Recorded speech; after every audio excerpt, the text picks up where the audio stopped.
Hello students, आप सभी कैसे हैं। कल मैंने एक वीडियो डाली थी कि हमारे जो अर्थव्यवस्था की केंद्रीय समस्याएं हैं उनके एमसीक्यूज़ डाले थे और उसमें एक प्रश्न मैंने आप लोगों के ऊपर छोड़ा था। उसके जवाब भी मुझे मिले, बहुत ही अच्छे जवाब थे। तो प्रश्न ये था कि मिश्रित अर्थव्यवस्था में एक अर्थव्यवस्था की केंद्रीय समस्याओं का समाधान कौन करता है। तो जो मिश्रित अर्थव्यवस्था होती है वहाँ पे प्राइवेट और गवर्नमेंट सेक्टर दोनों मिलजुल कर काम करते हैं। अकेले प्राइवेट सेक्टर पे इसलिए नहीं छोड़ा जाता ताकि आम जनता का शोषण ना हो, तो दोनों मिलकर ये कार्य करते हैं। जो आज का हमारा वीडियो रहेगा वो है chapter 3 theory of consumer behaviour, उसके एमसीक्यूज़ रहेंगे। तो इस एमसीक्यूज़ के थ्रू हम जो एक उपभोक्ता का व्यवहार है उसको समझने की कोशिश करेंगे। मैंने इसमें 25% डाले हैं। कल के वीडियो की तरह 1% मैं आपके लिए छोड़ूंगी और जैसा मुझे रिस्पॉन्स मिल रहा है बच्चे अच्छी तैयारी कर रहे हैं, तो जैसे ही वीडियो आपको मिल जाता है अच्छे से देखें, अपनी तैयारी अच्छे से करते रहें, साथ ही साथ चैनल को सब्सक्राइब करें और बेल आइकन को भी दबा दें। चलिए अब आगे बढ़ते हैं। जो आज का जो हमारा चैप्टर है उसका पहला प्रश्न रहेगा, उपभोक्ता संतुलन तब प्राप्त करता है जब उसे मिलती है। कब उपभोक्ता को संतुलन प्राप्त होता है? पहला ऑप्शन है अधिकतम आय, दूसरा अधिकतम हानि, तीसरा अधिकतम संतुष्टि और चौथा है इनमें से कोई नहीं। अधिकतम हानि में तो कोई संतुलन प्राप्त नहीं कर सकता। अधिकतम आय भी इसका ऑप्शन नहीं है, इसका ऑप्शन रहेगा अधिकतम संतुष्टि, क्योंकि उपभोक्ता संतुलन तभी होता है तब उपभोक्ता को अधिकतम संतुष्टि प्राप्त होती है। बजट रेखा को कहा जाता है, बजट रेखा का एक दूसरा नाम भी है। इसमें ऑप्शंस दिए गए हैं कीमत रेखा, आय रेखा, लागत रेखा और बजट समूह, लेकिन कीमत रेखा है वो हमारा क्या रहेगा, सही रहेगा। नेक्स्ट क्वेश्चन की तरफ चलते हैं। उपभोक्ता के संतुलन बिंदु पर जो हमारा MRS/XY है वो इक्वल टू होता है PX अपॉन PY, या इससे लेसर देन होता है या इससे ग्रेटर देन होता है या इनमें से कोई नहीं। जब उपभोक्ता अपने संतुलन बिंदु पर होता है तो जो हमारा जो इंडिफरेंस कर्व है उसकी जो स्लोप है और जो हमारी ये कीमत रेखा है उसकी स्लोप दोनों इक्वल होनी चाहिए और वहाँ पे एक उपभोक्ता क्या प्राप्त करता है, हम अपना संतुलन बिंदु प्राप्त करता है। तो ऑप्शन ए ठीक रहेगा। जो तटस्थ वक्र है वो मूल बिंदु की ओर होते हैं। जो हमारे इंडिफरेंस कर्व हैं वो मूल बिंदु की तरफ कैसे होते हैं, नतोदर। सेकंड ऑप्शन है उन्नतोदर, सीधी रेखा या इनमें से कोई नहीं। तो हमारे जो इंडिफरेंस कर्व हैं वो मूल बिंदु की ओर होते हैं उन्नतोदर, और जो PPC कर्व होते हैं वो क्या होते हैं, नतोदर। निम्नलिखित में से कौन सा समीकरण गलत है? तो हमारे सामने 4 समीकरण हैं। एक है MU equal to delta TU upon delta Q, B है TU equal to summation MU और MU equal to TU upon Q, D है MU equal to TUN minus TUN-1। तो इसमें जो 3 ऑप्शन हैं वो ठीक हैं और जो एक ऑप्शन है वो गलत है, हमें गलत ऑप्शन छांटना है। तो ये जो हमारा ऑप्शन सी है ये समीकरण है ये गलत है। नेक्स्ट बढ़ते हैं। 4 सेबों का कुल तुष्टिगुण 20 है, 20 है, और 5 सेबों का कुल तुष्टिगुण 18 है। तो सीमांत निकालना है। सीमांत तुष्टिगुण कैसे निकाला जाता है? जब हम नेक्स्ट अगली इकाई का जब हम कंजम्पशन करते हैं, उपभोग करते हैं, तो हमारे पास जो संतुष्टि हमें मिलती है, तो जो पिछली इकाई है, जैसे हम किसी भी इस फॉर्मूले का यूज कर सकते हैं, जैसे ये MU, तो इसमें यहाँ पे हम रखेंगे जो 5वीं इकाई है उसका तुष्टिगुण, तो यहाँ पे 18, और जो चौथी का है वो 20, तो 18 माइनस 20 तो -2। तो हमारे पास ये ऑप्शन हमारा सही रहेगा, -2।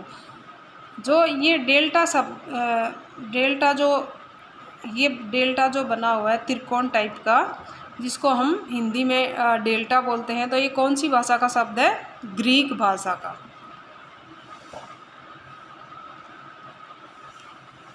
नेक्स्ट, सामान्यतः अंधिमान वक्र का ढाल कैसा होता है? तो हमारा जो अंधिमान वक्र है उसका ढाल कैसा होता है? ऋणात्मक।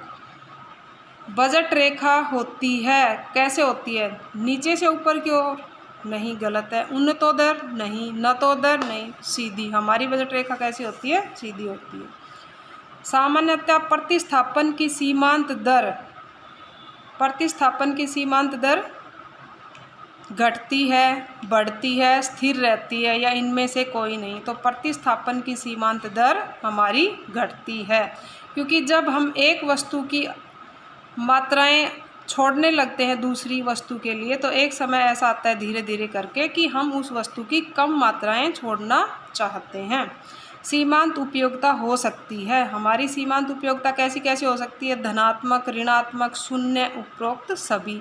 तो हमारी जो सीमांत उपयोगिता है वो ये तीनों ही हो सकती है, उपरोक्त सभी। जो हमारा तटस्थ वक्र है को निम्नलिखित किन नामों से जाना जाता है? इंग्लिश में उसको कहते हैं इंडिफरेंस कर्व। तो हमारा जो इंडिफरेंस कर्व है वो किन किन नामों से जाना जाता है? समसंतुष्टि, उदासीनता वक्र, अंधिमान वक्र, उपरोक्त सभी। तो इन तीनों नामों से जाना जाता है। और अंग्रेजी में हम एक नाम और देते हैं, उसको बोलते हैं आईसी वक्र, इंडिफरेंस कर्व। क्या ऊंची तटस्थ वक्र संतुष्टि के ऊंचे स्तर को बतलाती है? हाँ, क्योंकि जैसे जैसे हम नीचे इंडिफरेंस कर्व से ऊपर वाले इंडिफरेंस कर्व की तरफ मूव करते हैं तो हमारी संतुष्टि का स्तर बढ़ता जाता है। क्या तटस्थ वक्र एक्स अक्ष तथा वाई अक्ष को छूती है? तो ऐसा ये कभी नहीं करती। ये जो हम पढ़ रहे हैं अभी फ़िलहाल, ये एक तटस्थ वक्र की क्या है? विशेषताएं। क्या तटस्थ वक्र कभी एक दूसरे को छूते या काटते हैं? तो वो ऐसा नहीं करते, ये उनकी विशेषता है। नेक्स्ट पेज की तरफ मूव करते हैं, प्रश्न नंबर 16 की तरफ। बजट रेखा या कीमत रेखा कितनी वस्तुओं के एक समूह के प्राप्य संयोगों को व्यक्त करता है? तो बजट रेखा हमारी दो वस्तुओं के संयोग को बताती है जिसको हम प्राप्त कर सकते हैं, क्योंकि बजट रेखा है वो दी हुई वस्तुओं की दी हुई कीमत और उपभोक्ता की दी हुई आय के ऊपर ही दो वस्तुओं के संयोग को दिखाती है जो एक उपभोक्ता प्राप्त कर सकता है। उपयोगिता का क्या अर्थ है? तो पदार्थ या वस्तु की वह शक्ति जिसके द्वारा आवश्यकता की संतुष्टि होती है। कोई भी पदार्थ या वस्तु हमारे लिए तभी उपयोगी है जब वो हमारी किसी आवश्यकता को संतुष्ट करती है। किसी वस्तु के उपभोग के आधार पर उपयोगिता की दो धारणाएं हो सकती हैं। तो ये धारणाएं कौन कौन सी हैं? कुल उपयोगिता तथा सीमांत उपयोगिता। नेक्स्ट रहेगा कि कुल उपयोगिता का सूत्र क्या है? तो कुल उपयोगिता हमारी TU, total utility of x, equal रहेगी फंक्शन ऑफ क्यू एक्स। तो ये किसका फलन रहेगा? किसी वस्तु की मात्रा का। नेक्स्ट है, उपभोक्ता द्वारा किसी वस्तु को खरीदना कितने तत्वों पर निर्भर करता है? तो उपभोक्ता द्वारा किसी वस्तु को खरीदना 3 तत्वों पर निर्भर करता है। तो ये तत्व कौन कौन से हैं? वस्तु की कीमत, वस्तु की सीमांत उपयोगिता तथा मुद्रा की सीमांत उपयोगिता। जब हमारी मुद्रा की सीमांत उपयोगिता वस्तु की सीमांत उपयोगिता के बराबर हो जाती है तो वहाँ उपभोक्ता संतुलन को प्राप्त कर लेता है। नेक्स्ट इसमें डिफाइन किया गया है सूत्र के द्वारा। एक वस्तु की स्थिति में उपभोक्ता संतुलन कब प्राप्त कर लेता है? तो जब एक वस्तु है हम उपभोक्ता के सामने तो संतुलन प्राप्त करता है Px = MUX अपॉन MUM। तो ये है प्राइस ऑफ एक्स। एक्स वस्तु की कीमत बराबर रहेगी इन दोनों के अनुपात के कि सीमांत उपयोगिता किसकी? वस्तु एक्स की और सीमांत उपयोगिता किसकी, मनी की, मतलब पैसे की। और इसको हम इस तरीके से भी लिख सकते हैं, तो ये गलत नहीं होगा। नेक्स्ट पेज की तरफ बढ़ते हैं। निम्न रेखा चित्र में कौन सा बिंदु उपभोक्ता संतुलन को दर्शाता है? तो हमारे पास ये एक रेखा चित्र दिया हुआ है और मैंने ये फ्री हैंड से ड्रॉ किया है बच्चों। तो इसमें ये जो है MUX, ये मार्जिनल यूटिलिटी ऑफ एक्स है, और ये जो सीधी रेखा है जिसको हम हॉरिजॉन्टल लाइन इंग्लिश में बोलते हैं, तो ये MUM को दिखाता है, मार्जिनल यूटिलिटी ऑफ मनी, जो कि हम स्थिर मान के चलते हैं, जो कि स्थिर ली जाती है। और ये जो जब इसको इस बिंदु पर काटती है तो यहाँ पर क्या होता है, कंज्यूमर इक्विलिब्रियम, यानी कि उपभोक्ता संतुलन। यहाँ पे क्या होता है, उपभोक्ता संतुलन। तो ये जो हमारा R बिंदु है, ये क्या है, उपभोक्ता संतुलन का बिंदु है। नेक्स्ट जो हमारा प्रश्न है, दो वस्तुओं की स्थिति में उपभोक्ता संतुलन कब प्राप्त होता है? तो ये एक वस्तु की जो यूटिलिटी है, उपयोगिता है, अपॉन वस्तु की कीमत का अनुपात है, बराबर रहेगा दूसरी वस्तु Y की उपयोगिता अपॉन Y की कीमत का अनुपात, इक्वल टू जो मार्जिनल यूटिलिटी ऑफ मनी की, जो हमारे पास जो मनी है, मुद्रा है, जो हम उस वस्तु के लिए पे करते हैं। तो इन वस्तुओं की जो यूटिलिटी है और जो मुद्रा की यूटिलिटी है, वो जब बराबर हो जाएगी, उनकी सीमांत उपयोगिता जब बराबर हो जाएंगी, तो वहाँ पे क्या हो जाएगा, उपभोक्ता संतुलन। और इसको हम इस वे में भी लिख सकते हैं।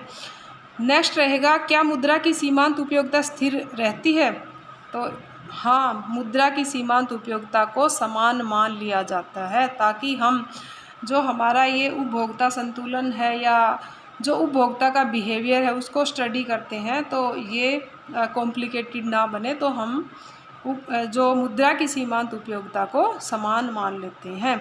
नेक्स्ट जो हमारा क्वेश्चन नंबर 25 है, ये स्टूडेंट्स आप लोगों के लिए है कि क्या उपभोक्ता की आय में परिवर्तन होने पर बजट या कीमत रेखा में परिवर्तन आता है?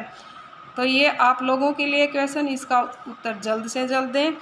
वीडियो पसंद आए तो लाइक ज़रूर करें। Thank you.